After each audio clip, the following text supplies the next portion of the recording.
Hi, my name is Jim Bendewald. I'm with Phantom Knowledge, and I provide step-by-step training for the Phantom 2 Vision Plus, the Phantom 3, and the Inspire 1. I also have an Inspire 1 Pro, and I will be providing training for the Phantom 4 when it comes out shortly.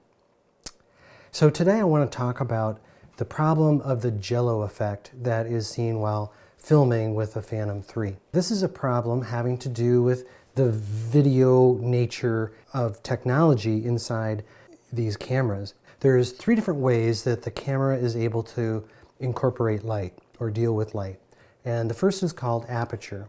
It's that part of the camera as far as how wide this opening is. Also explained as the iris. Now in our eye, we have an iris, we have a pupil. So if you were to go outside and in the sunshine, your pupil restricts. It gets very small. It doesn't allow as much light in because there's plenty of light out there.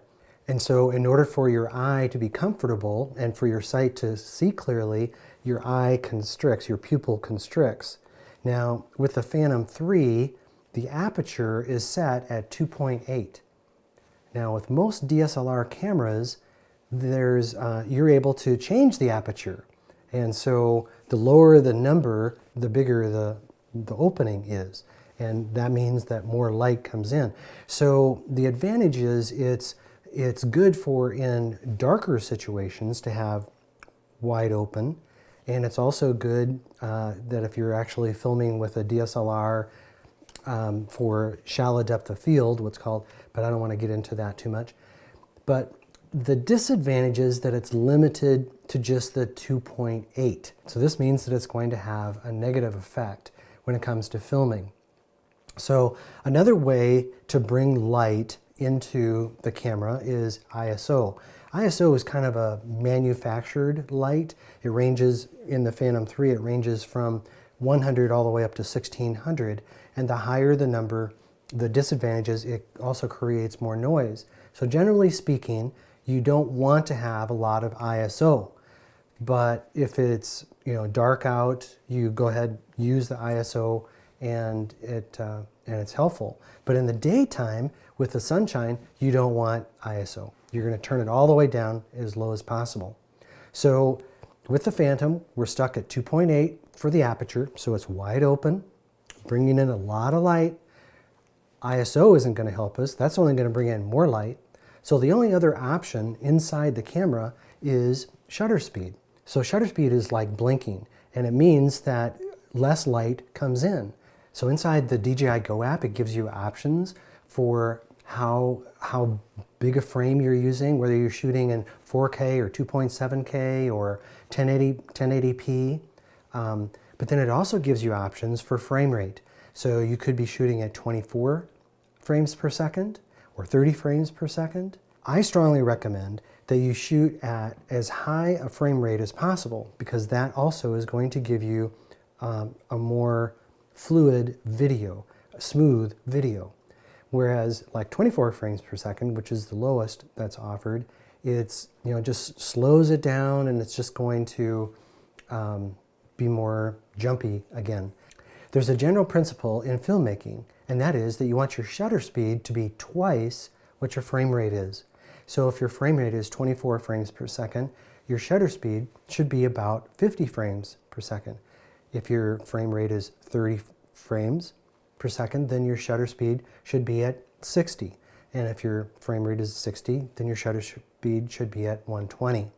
So to help you understand frame rate, think of like the old video cameras, and that they'd have this reel of tape that's going through, and it would the frame rate determines how fast the tape is going through the camera. And so if the frame rate is faster, then that affects the image. It affects how the image looks. With regular video, 24 frames per second is commonly what is used for movie making, and they like it because it's a little bit blurry, it's a little bit soft. And so to get a sharper image, you increase your frame rate. And so when you're doing action shots, like sports, or in this case when we're flying, we want as high a frame rate as possible, such as 60 frames per second, because it's able to capture all of the stuff that's going on. And it also enables you to slow down, gives you that slow motion effect a little bit. So the ideal then of a frame rate of 30 frames per second would be for the shutter speed to be at 60 frames per second.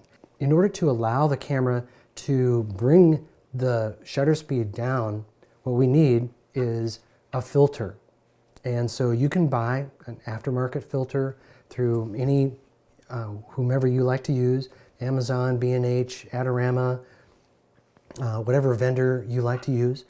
And ND filter stands for neutral density filter, and they're rated. They have these numbers, and the higher the number, the darker the filter. And so the benefit then is that if you have a really bright sunny day and you put a darker filter on, then that's going to bring less light into the camera, which allows for the shutter speed to be lower, which will allow for good exposure. You don't want to be overexposed. You don't want to be underexposed, meaning it's too dark, but you don't want to be overexposed either, where your lights are just all blown out and you don't have any detail. So all these things are important. So you see how we're talking about 4 or 5 different things here. You know, we first talked about aperture, and the aperture on the Phantom is limited to 2.8, which is really wide open. And we talked about ISO. ISO adds light, and so that's good in a darker setting, not going to help us on a really bright day. And then we talked about shutter speed. Shutter speed can help bring the light down, but the problem is the Jello effect. And then we talked about frame rate, and frame rate has an effect with this too, as far as smoothness.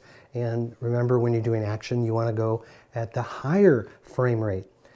And then we talked about how making the shutter speed be twice the frame rate, and that's the ideal in order to get that nice, smooth video, which is, of course, what we're all looking for.